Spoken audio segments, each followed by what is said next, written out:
Officer Megan O'Brien, a seasoned police officer with the Rosewood Police Department, had always prided herself on her keen instincts and unwavering dedication to maintaining law and order. However, beneath her polished badge and crisp uniform, Officer O'Brien harbored a dark secret, a deep-seated prejudice against people of color, particularly those who dared to venture into the predominantly white, affluent neighborhood she patrolled.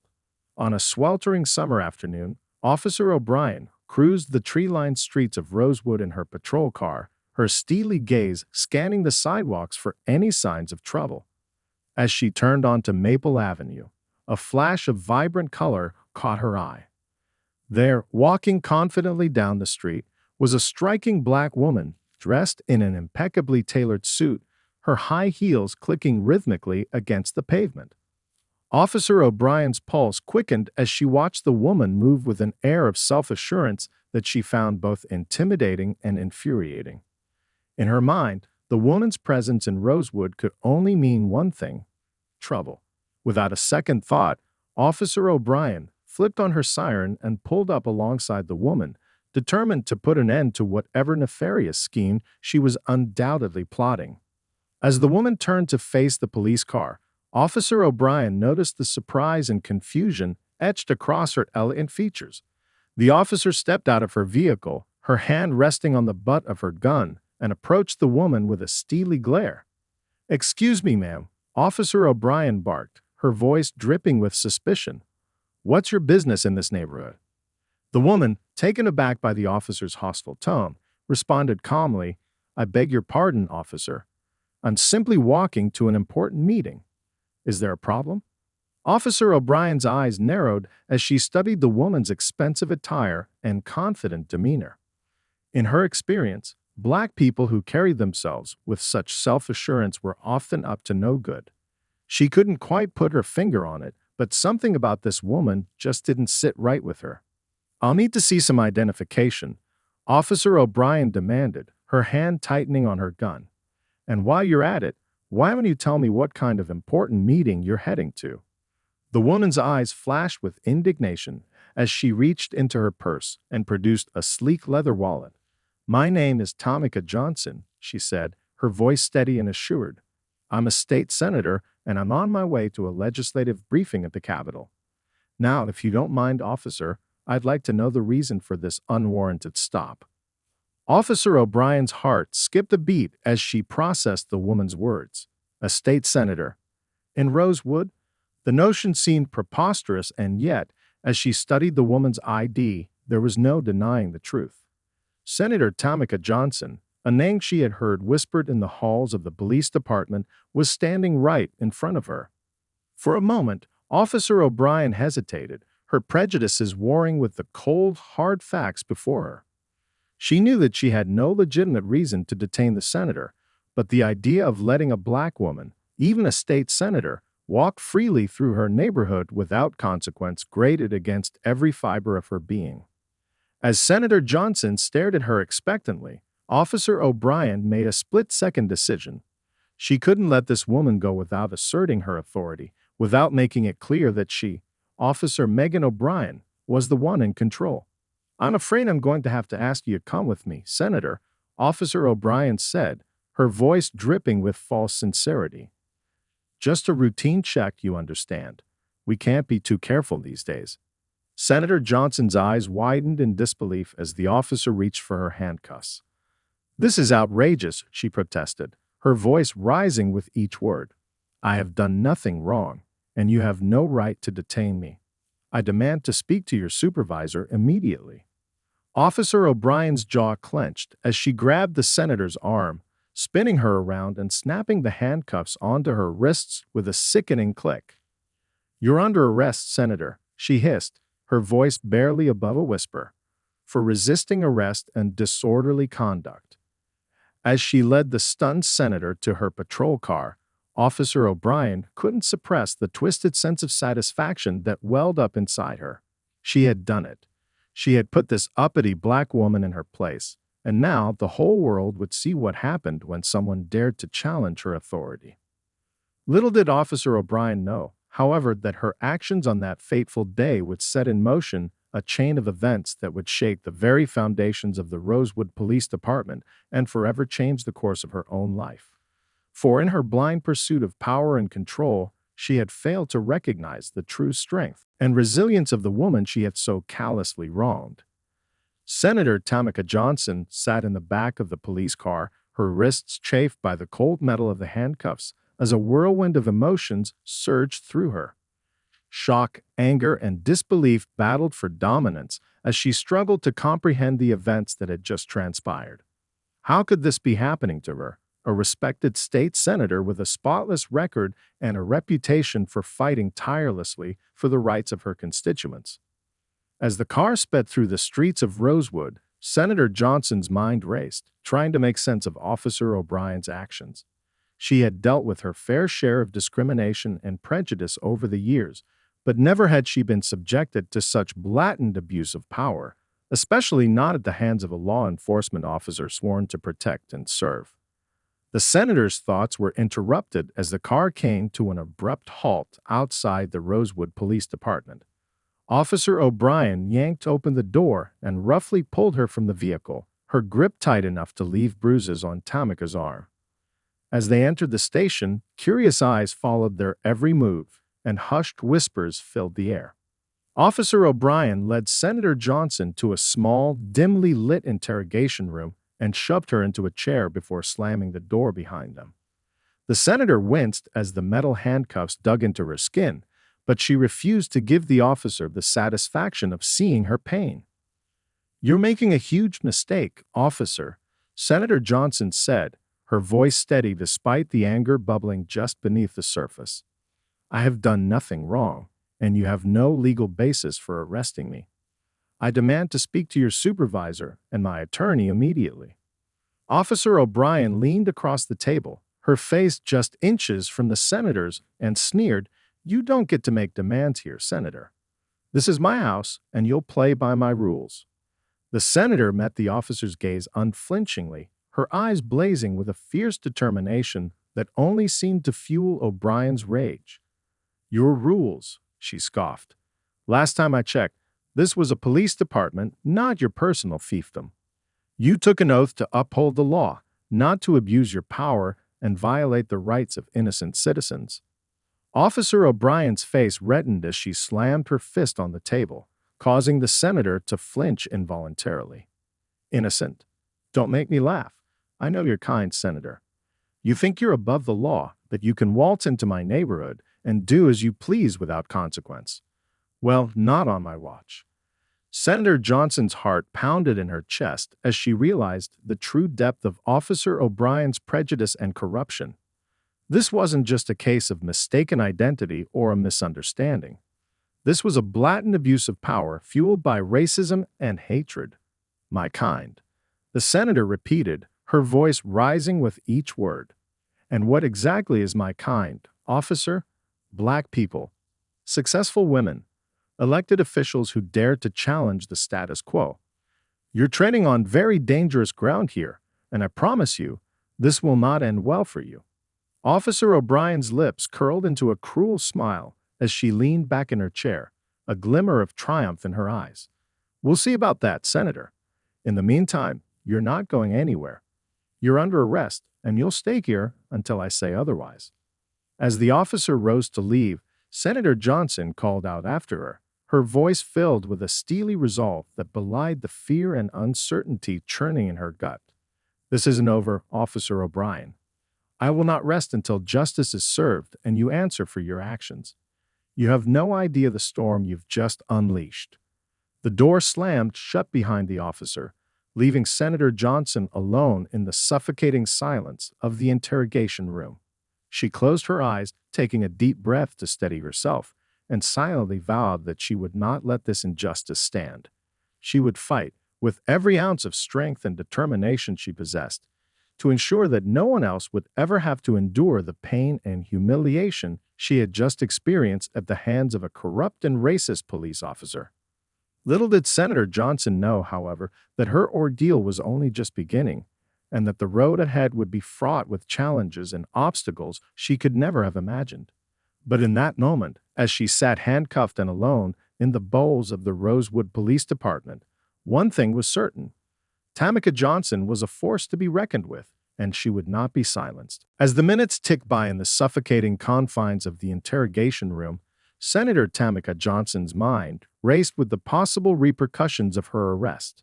She knew that her absence at the Capitol would not go unnoticed, and it was only a matter of time before her colleagues and the media caught wind of her predicament. Just as she was contemplating her next move, the door to the interrogation room swung open, revealing a stern-faced man in a crisp suit. He introduced himself as Detective Marcus Thompson, a seasoned investigator with the Rosewood Police Department's Internal Affairs Division. "Senator Johnson," Detective Thompson began, his voice calm but firm. "I apologize for the way you've been treated. I assure you we will get to the bottom of this. Can you please walk me through what happened?" Senator Johnson took a deep breath, her mind still reeling from the events of the past few hours. "I was walking to the Capitol for a legislative briefing when Officer O'Brien stopped me without cause. She demanded to see my identification and searched my belongings, even though I had done nothing wrong. When I protested and asked to speak to her supervisor, she arrested me on false charges of resisting arrest and disorderly conduct." Detective Thompson nodded, his brow furrowed in concern. "I see. And did Officer O'Brien give any indication as to why she singled you out?" The senator's eyes flashed with anger as she recounted the officer's words. "She said she knew my kind, and that I thought I was above the law." It was clear that her actions were motivated by racial prejudice and a blatant abuse of power. The detective's jaw clenched as he jotted down notes in his leather-bound notebook. "This is a serious allegation, Senator. Rest assured, we will conduct a thorough investigation into Officer O'Brien's conduct. In the meantime, I will personally ensure that you are released immediately and that all charges against you are dropped." Senator Johnson's shoulders sagged in relief, but her mind was already racing ahead to the battles to come. "Thank you, Detective Thompson, but this isn't just about me. This is about the countless other people of color who have been subjected to similar abuses of power by law enforcement. We need systemic change, and we need it now." Detective Thompson met the senator's gaze, his eyes filled with a mixture of admiration and determination. "I couldn't agree more, Senator. I promise you, I will do everything in my power to hold Officer O'Brien accountable and to root out any other instances of racism and misconduct within our department. You have my word." As the detective left to process her release, Senator Johnson felt a renewed sense of purpose coursing through her veins. She knew that her ordeal was far from over and that the road ahead would be long and arduous. But she also knew that she had been given a powerful platform to effect change, and she was determined to use it to the fullest. No sooner had she stepped out of the police station than she was surrounded by a sea of reporters, their cameras flashing and their questions coming at her in rapid-fire succession. Senator Johnson held up a hand, silencing the clamor, and began to speak. "Today, I was the victim of a gross injustice perpetrated by a member of the very institution sworn to protect and serve us," she began, her voice strong and clear. "But this is not just about me. This is about the systemic racism and abuse of power that plagues our law enforcement agencies and tears at the very fabric of our society. We must demand change, and we must demand it now." As the senator's words rang out across the crowded street, a hush fell over the assembled reporters. They knew that they were witnessing the birth of a movement, one that would shake the foundations of the Rosewood Police Department and send shockwaves throughout the entire nation. And at the center of it all stood Senator Tamika Johnson, a woman whose unbreakable spirit and tireless dedication to justice would soon make her a household name and a beacon of hope for millions of Americans crying out for change. In the days following Senator Tamika Johnson's arrest and subsequent release, the story of her ordeal spread like wildfire across the nation. News outlets from coast to coast ran sensational headlines detailing the racist actions of Officer Megan O'Brien and the Rosewood Police Department's history of systemic discrimination.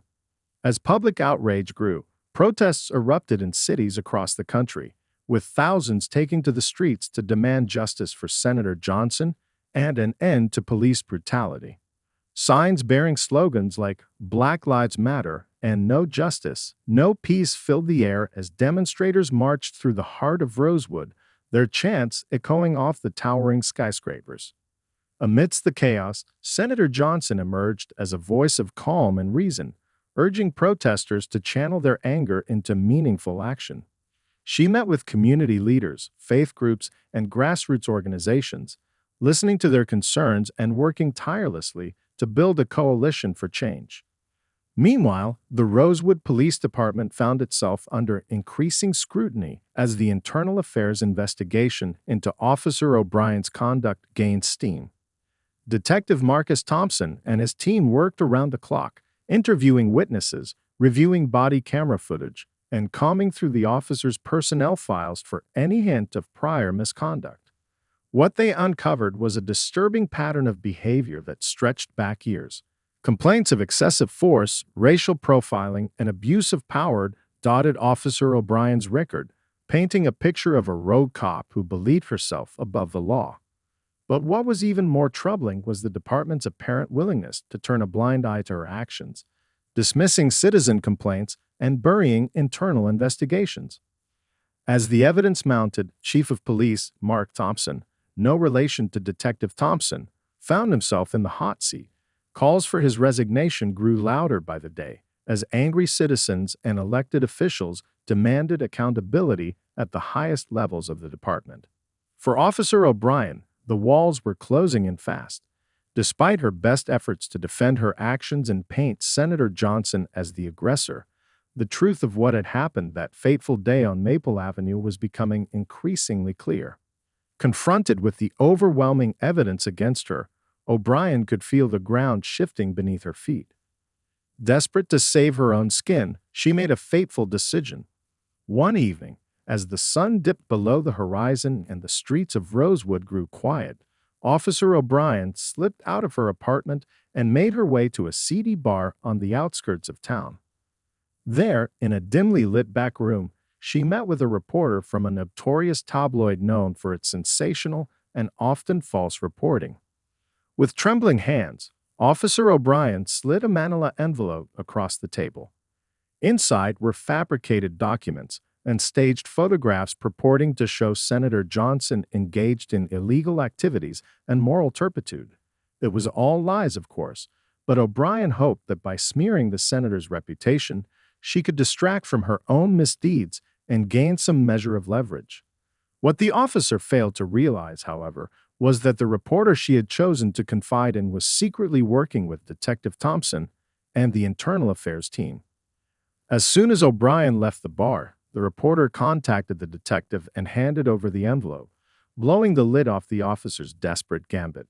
The fallout was swift and severe.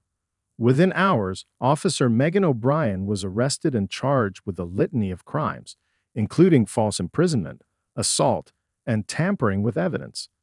As she was led away in handcuffs, the disgraced officer could only watch as her once promising career crumbled to dust before her eyes.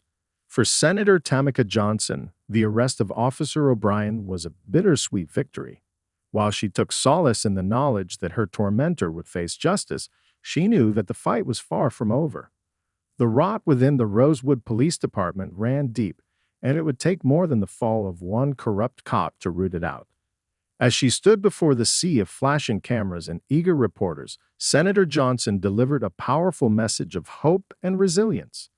Today, we have sent a clear message that racism and abuse of power will not be tolerated, she declared, her voice ringing out across the crowded street. But our work is just beginning. We must continue to fight for justice, to demand accountability, and to build a society where every person, regardless of the color of their skin, is treated with dignity and respect. It will not be easy, but together we can create a brighter future for all.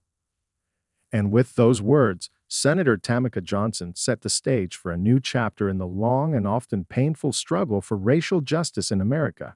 A chapter that would be written not in the halls of power, but in the hearts and minds of everyday people, united in their determination to forge a more perfect union.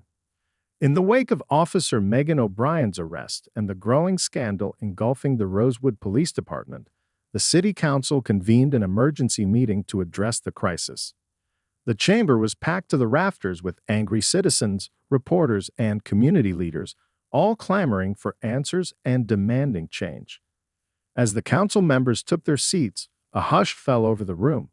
All eyes turned to the podium, where Senator Tamika Johnson stood, her head held high and her gaze fixed on the assembled officials.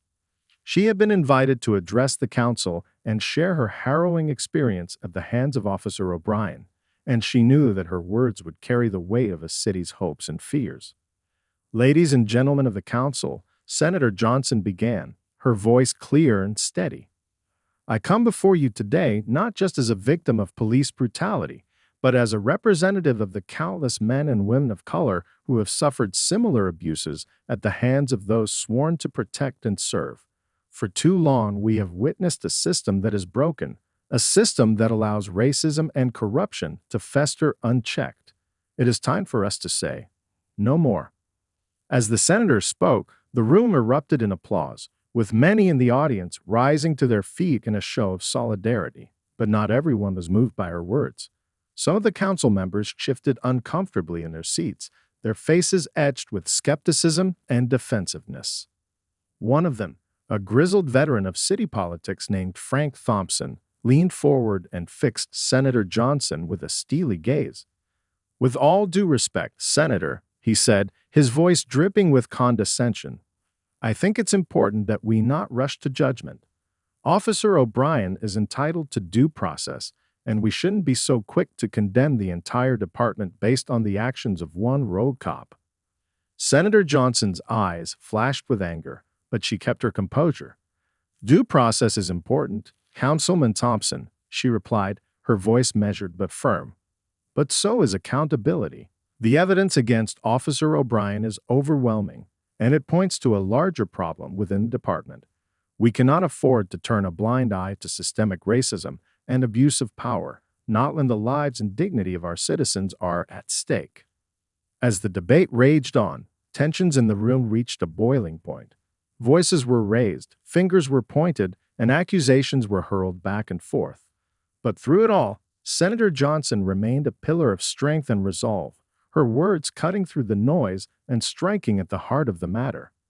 In the end, the council voted to launch a full-scale investigation into the Rosewood Police Department, with Senator Johnson and a team of independent experts at the helm.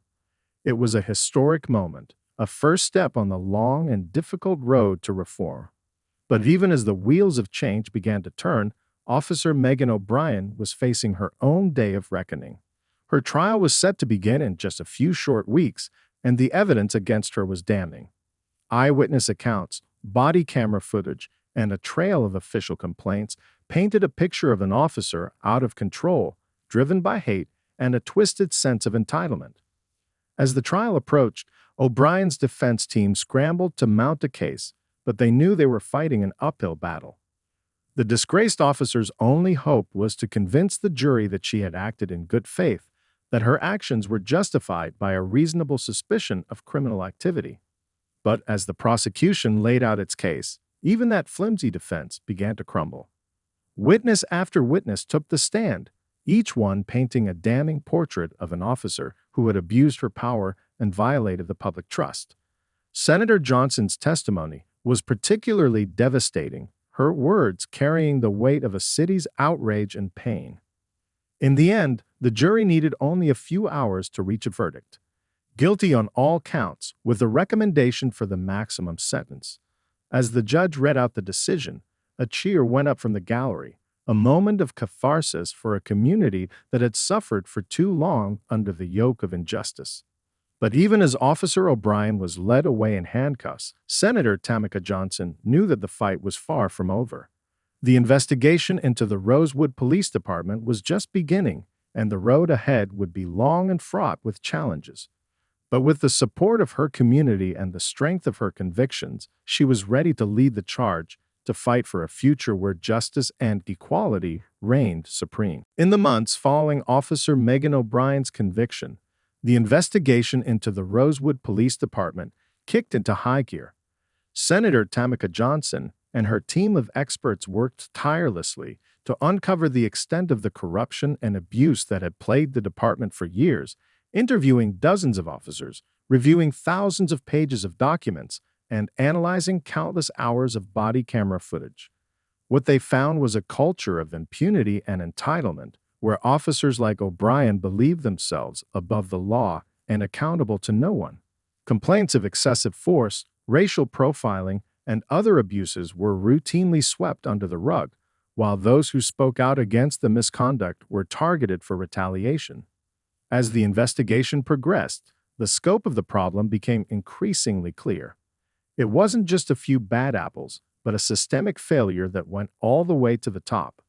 Chief of Police Mark Thompson, once a respected figure in the community, was found to have turned a blind eye to the abuses and even actively participated in the cover-up. The revelations sent shockwaves through the city, with many residents expressing outrage and disbelief at the depth of the corruption. Protests and demonstrations erupted anew, with thousands taking to the streets to demand accountability and reform. Under intense pressure from the public and city officials, Chief Thompson had no choice but to resign in disgrace. In his place, the mayor appointed a new chief, a reformer from outside the department with a track record of cleaning up troubled agencies. The new chief, a no-nonsense woman named Angela Davis, wasted no time in implementing sweeping changes. She fired dozens of officers with histories of misconduct, instituted strict new policies on the use of force and racial profiling, and created an independent civilian oversight board to monitor the department's actions. But even as the Rosewood Police Department began to turn a corner, Senator Johnson knew that the work was far from finished. The investigation had uncovered deep-seated problems that went beyond just one department, and she was determined to address them head-on. Working with a coalition of community leaders, civil rights organizations, and progressive lawmakers, Senator Johnson introduced a package of bold reforms aimed at transforming policing across the state. The bills called for greater transparency and accountability, with mandatory body cameras, civilian review boards, and strict limits on the use of force. The proposals faced fierce opposition from police unions and conservative politicians who accused Senator Johnson of being anti-cop and soft on crime. But the senator remained undeterred, her resolve only strengthened by the personal attacks and political pressure. As the legislative battle raged on, Senator Johnson took her case directly to the people, holding town halls and community meetings across the state. She listened to the stories of those who had suffered at the hands of police brutality, and she shared her own experience as a victim of racial profiling. Slowly but surely, public opinion began to shift. Polls showed growing support for the reforms, and even some of the most hardened opponents began to come around. In the end, the bills passed with overwhelming bipartisan support, a testament to Senator Johnson's tireless advocacy and the power of grassroots activism. As the new laws took effect, the impact was felt almost immediately. Reports of police misconduct and abuse plummeted, while trust between law enforcement and communities of color began to slowly rebuild. It was a long and difficult process, but for the first time in generations, there was real hope for lasting change. For Senator Tamika Johnson, the victory was bittersweet. She had achieved what many had thought impossible, but the cost had been high. The scars of her own encounter with police brutality would never fully heal, and the memories of those who had suffered and died at the hands of a broken system would forever haunt her. But as she looked out over the crowds of supporters and well-wishers who had gathered to celebrate the passage of the reforms, Senator Johnson knew that the struggle had been worth it. She had taken a stand against injustice and had emerged stronger and more determined than ever. And with the wind at her back and the hopes of a nation on her shoulders, she knew that anything was possible. The road ahead would be long and the challenges many, but Senator Tamika Johnson was ready to meet them head-on. For in the fight for justice and equality, there could be no rest, no retreat, and no surrender. Only the unwavering commitment to building a better, fairer, and more just world for all. As the reforms championed by Senator Tamika Johnson began to take hold across the state, the impact was felt far beyond the confines of the Rosewood Police Department.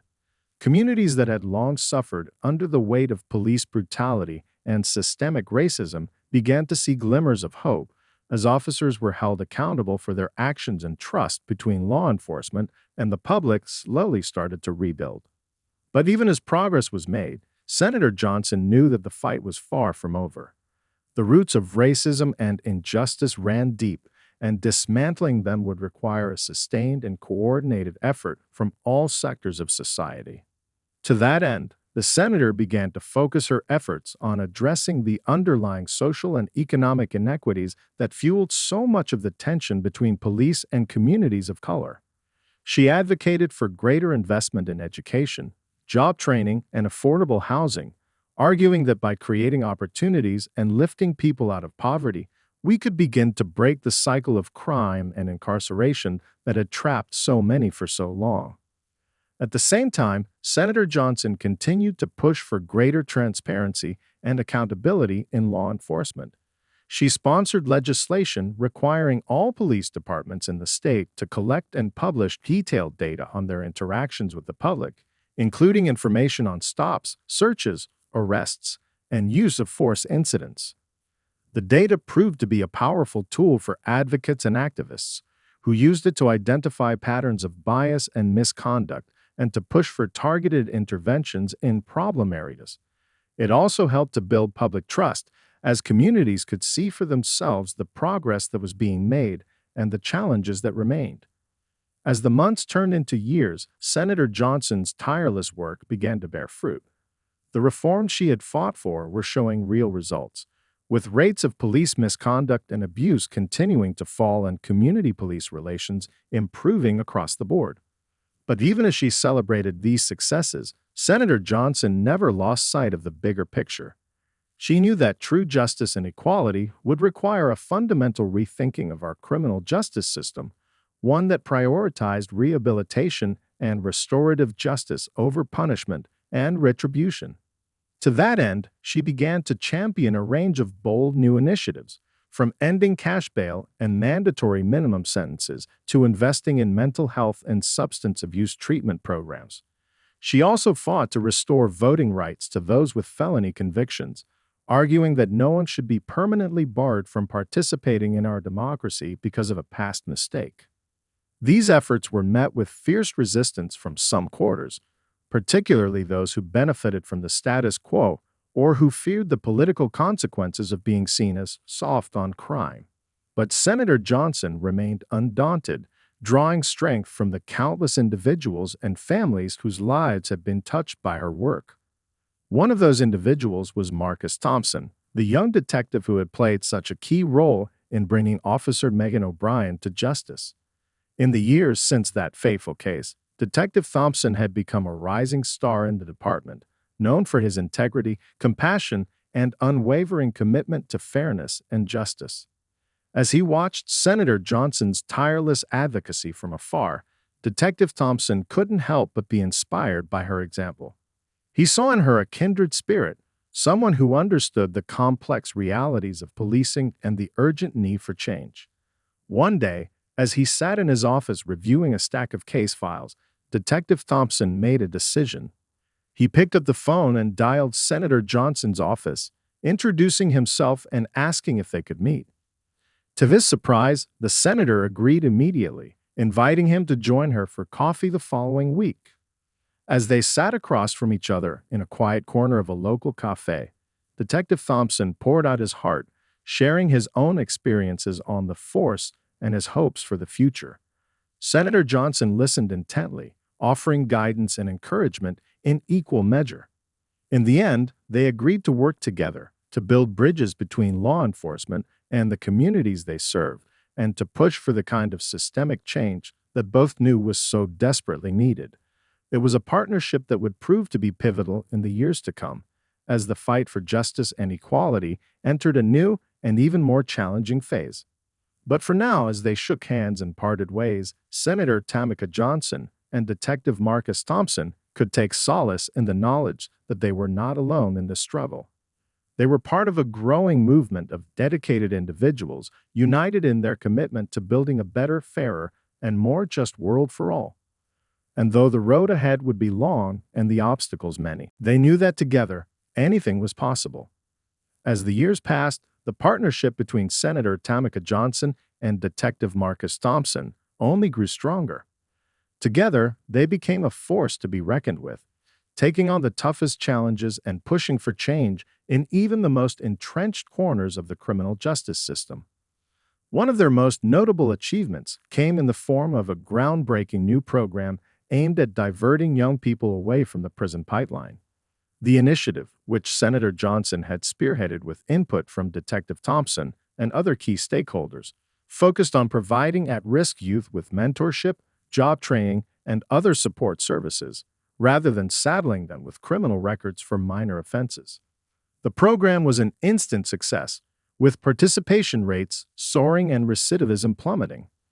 It quickly became a model for other states and cities looking to reform their own juvenile justice systems, and Senator Johnson found herself in high demand as a speaker and consultant. But even as she traveled the country sharing her expertise, Senator Johnson never lost sight of her roots in Rosewood. She continued to work closely with community leaders and activists on the ground, listening to their concerns and advocating for their needs. One of the most pressing issues facing the city was the ongoing problem of police misconduct.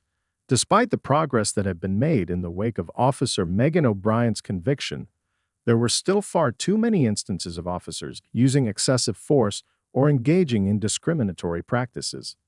To address this, Senator Johnson and Detective Thompson worked together to develop a new training program for Rosewood police officers, one that emphasized de-escalation, cultural competency, and community policing.